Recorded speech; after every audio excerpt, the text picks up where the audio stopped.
What's good, everybody? Zex here. So to continue on with the Kingdom and the Ragers, is they were able to start rebuilding their tribes on this new server thanks to their allies that were running that server as the Alpha Tribe. And that server was still under the radar when it came to mega tribes and other people trying to take it over. The Kingdom had decided to utilize a lot of the underwater caves, and the Ragers decided to utilize Carno Island and build up there. Now, their goals were not going to change. Even though they're on a new server with new territory to explore, ultimately those two tribes' goals were to go back to their original server and get rid of 99 Problems, the mega tribe that had wiped them off. They knew full well that it wasn't a matter of just getting more people or more tribes on their sides, or even better gear. What they needed were actual PvPers. Because you get a team of 5 people that are good PvP players, then they can dominate a field even if there's 20 PvE players. Well, Nuke had decided to use the opportunity to try to do his diplomacy thing and find other tribes in different servers and get them to join, say, like a coalition, so that once they take over their other server, these other tribes will join their server and help them lock it down once they take care of 99 Problems. Easier said than done. Most of the tribes back then, they loved PvP, but they weren't the level of PvP that Nuke needed. So while they got different tribes to join, they still were lacking in the skill to win.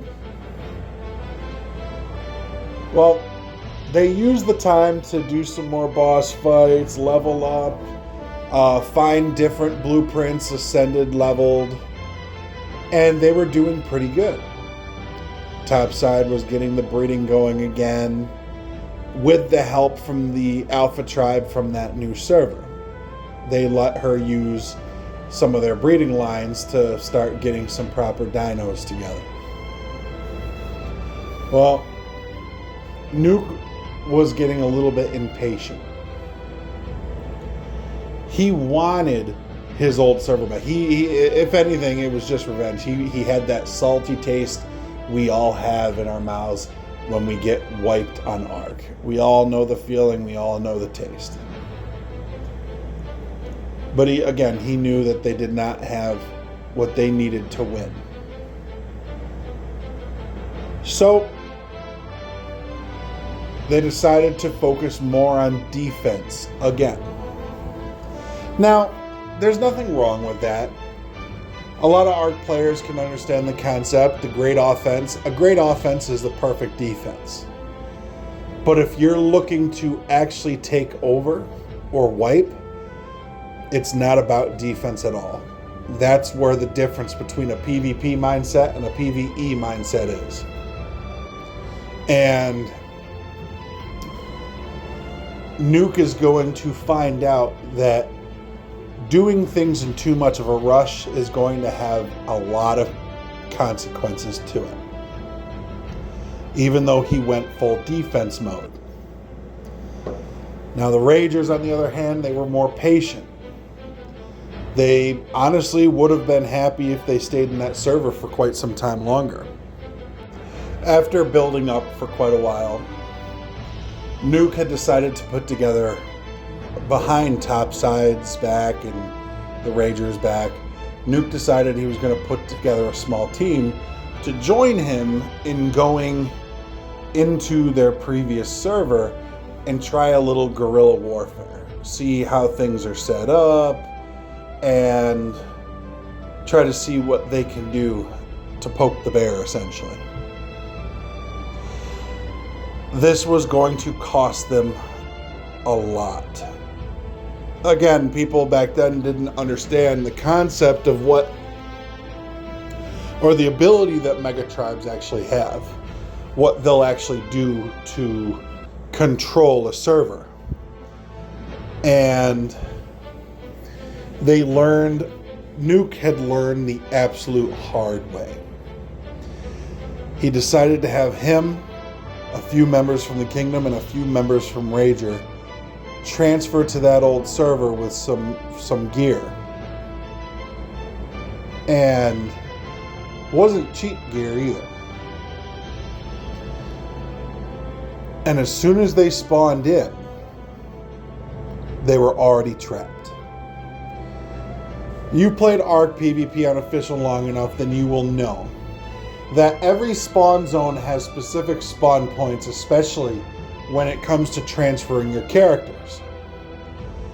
Now, if a tribe that owns a server really wants to keep people out, they will build bases at each of these spawn points in a way that no matter where someone spawns, the likelihood of them being trapped are high. And that's exactly what they did. Now, a mega tribe that has so many members, there's always people online.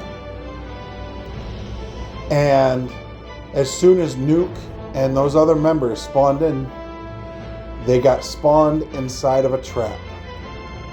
Walls that they couldn't break through, areas that were so dark they couldn't see, they were already trapped.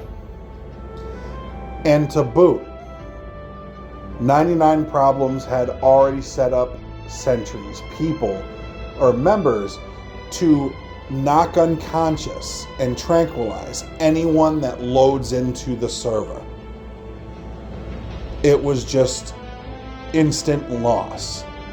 Nuke, the members he brought from the Kingdom, the members he brought from the Ragers, they were just knocked the fuck out, caged, and handcuffed.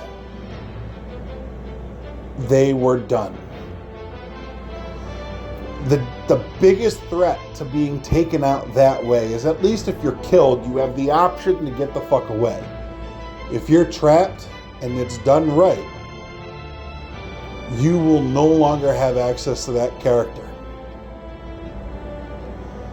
Nuke's decision now costed him and those players their high-level characters, which is a big threat when you're the leader of a tribe, because now that tribe is useless when its leader can't get back to the server.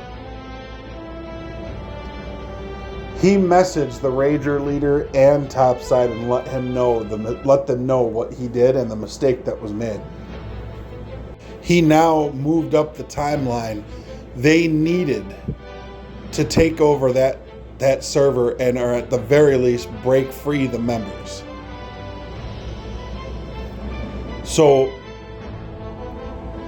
with no time to spare, they didn't want 99 Problems to have enough time to really lock it down further or make it harder.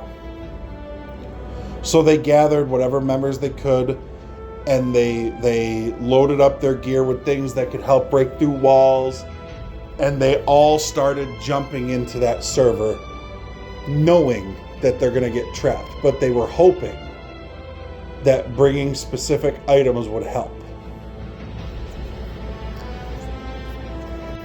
The fault that Nuke made was when he transferred, he didn't know that the items he brought had a cooldown. And you already know that if it has a cooldown and you transfer, you won't have those items usable when you get there.